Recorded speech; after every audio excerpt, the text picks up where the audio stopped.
Salon, and I now have 5,000 serious readers a month reading my blog. Wow. So I'm building that fan base, and eventually I'm going to transform it all into something that will rock the world. In the meanwhile, so I blog about being trans, about the spirituality of that, about the spirituality of sex, gender issues, and fashion. I started a fashion company.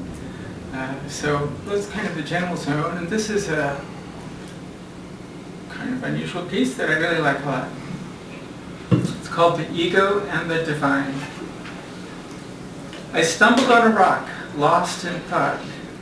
It seemed small, that tiny pebble, but inside was a darkness that hadn't been touched in a billion years. I reached down and picked it up, and as we walked, I rolled it in my hand. I don't get it, I said, returning to our earlier conversation. Why did you say that the ego is the part of us that's closest to the divine? I mean, everybody, all the teachers and religions teach that the ego is the enemy of the divine.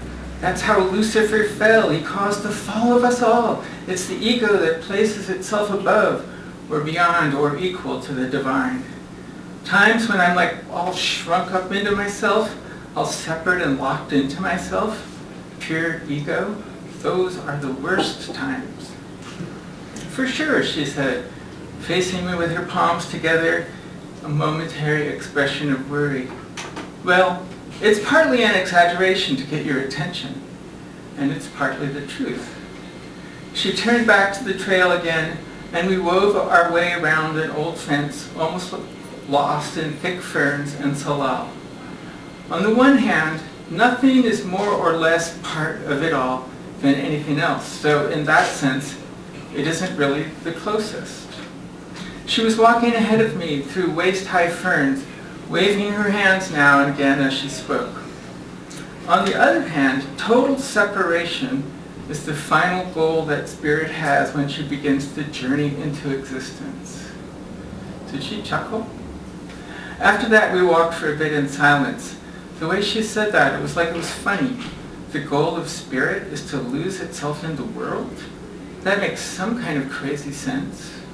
We began zigzagging up the steep hill to the house. And though it was cold in the shade, we were sweaty and breathing hard. She turned, one hand against a fir, and looked me in the eye. I don't make this stuff up, you know.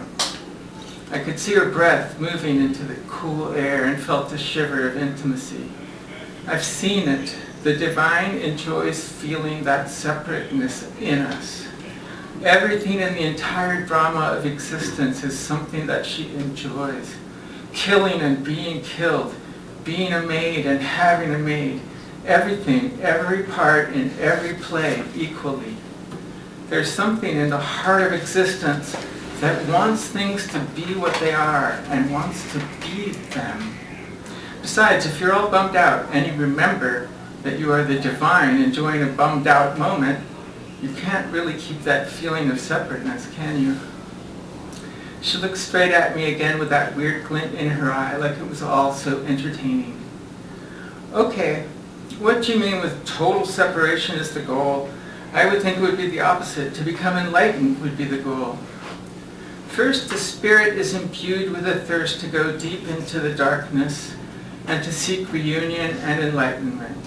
First, it wants to lose itself, knowing that it will then make the journey of finding itself. Didn't you ever try to get lost when you were a kid? But really, the crucial moment is when spirit is deep, deep into the material and suddenly knows itself.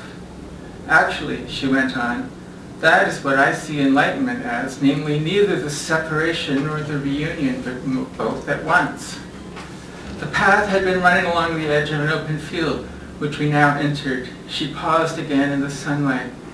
I was rolling the pebble around in my hand like a worry stone. Enlightenment is dwelling in the little self that we are, the ego, but knowing that you carry the soul of the world in every part of your being. She was walking again, but still talking. You know I'm not a Christian, right? But I often think of the way Jesus, if I may indulge in a story for a moment, dying on the cross is all bummed out. Father, why have you forsaken me? That is the moment when he's nearly at full separation, but the crucial moment is still to come. He's still trying to get out of his predicament, perhaps thinking that Spirit will make things better for him. Come on, Daddy, make it go away. He passes out for a while, dreaming of this and that, things that weren't real. But then, just before the end, he comes to and realizes where he is. He's back in the real world and affirms his suffering, his dying, the very life of his ego, and goes into ecstasy. He sees that his little self is the vessel of the divine, even when Daddy isn't making it all better. I don't see him as a savior or any of that, just as an exemplary human being who was born and is dying and who realizes it. He finally got totally lost, became pure separation, abandoned by Spirit, and then was able to feel the divine even when it appeared absent. Something like that. Damn it, I was sure she was laughing. Think of this. If the ego belongs to the divine, if the divine is the ego, then you can see things exactly as they are. Even your ego isn't yours.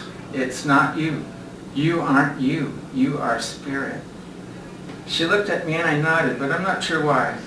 She continued, nothing is separate from the experience of the divine. Nothing is rejected. Even that feeling of separation is part of it all. It is one of the goals of creation that the world would become a place where she can forget herself. She found a fallen tree on a sunny spot and sat for a moment, smiling, then went on.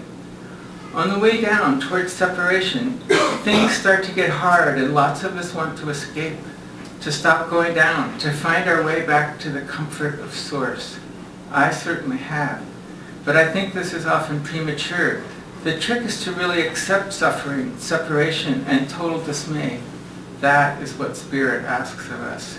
Spirit is much more interested in the journey down than in the journey up. How do you know this? This is not what the great teachers say at all. I'm not sure you're right, but don't worry about the teachers. Just be yourself. When I feel her in me, I simply know that she is harvesting my experience. She loves it. It's like a carnival ride for her. Sometimes I feel her right in my ego, looking out of my little blue eyes, and I can feel her grinning. And of course it's my face she's grinning with. I gave my worry rock a little squeeze, and it broke open. Inside, where light had not shone for 1 billion years, the darkness was gone.